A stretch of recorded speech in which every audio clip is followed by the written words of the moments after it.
Trim the fat.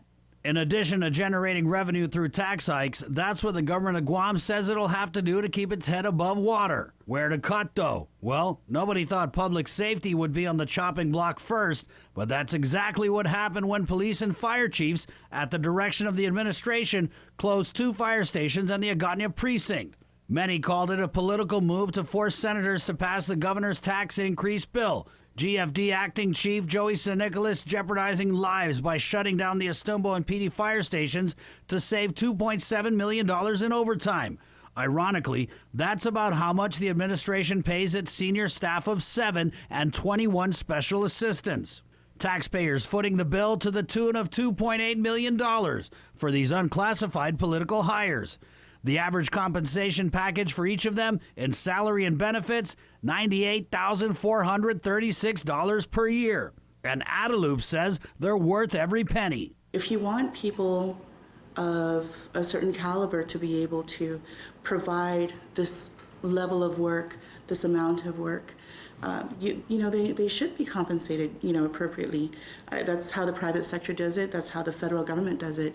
It's debatable that these special assistants would be able to command such high salaries in the private sector, though. Take Margaret Metcalf, for example. She lost her bid to become Guam's congresswoman, but she's still winning in Washington, D.C. as Adelip's D.C. liaison, and she costs the people of Guam over $100,000 a year. You talk about Margaret. One of the things that we need to make sure of is that we always have a face in Washington, D.C. It's hard because we have a congresswoman who doesn't have a vote. She does work very closely, with the congresswoman's office as well, when they have things that are happening, to make sure that we're hitting the situation from 2 sides as much as possible. I spoke with a source at Congresswoman Madeline Berdalio's office, and they said Metcalf is, quote, nowhere to be found in D.C. and hasn't reached out to the Congresswoman for help. Metcalf isn't the only person at Adelip breaking 6 figures a year. The $100,000 club, salary and benefits, the people of Guam pay for it all. It's a far cry from when the administration took office in 2011. Salaries and staff much lower. In 8 years, the number of special assistants alone has doubled, and Adelip has proved to be a great place to work for some.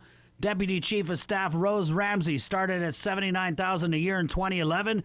Now she's balling out at $104,000 a year in salary alone.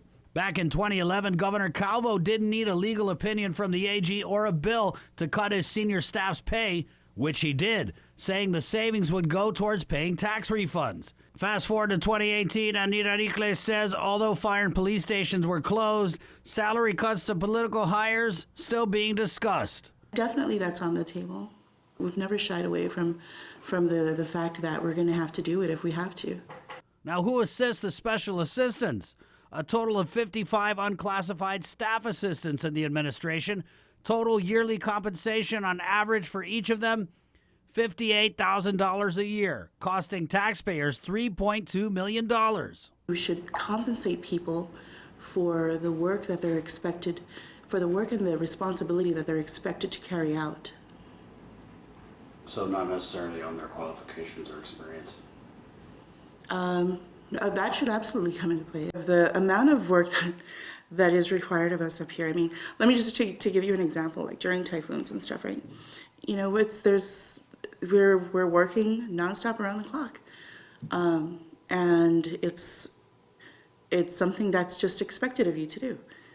You're gonna miss the family functions. You're not gonna have dinner with a family. You're gonna miss your boy's practice or his game,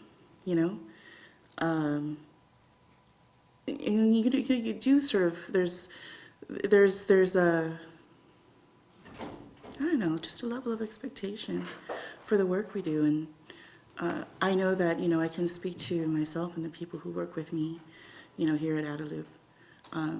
With the governor, I think we're all very committed to doing what we do, which is, it's serving. And it's kind of, I know it sounds really hokey and cheesy,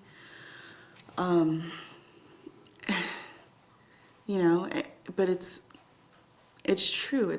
I wouldn't have had come up here if I didn't believe that this governor and this administration, does does have the welfare and of the people in mind with every decision that they make.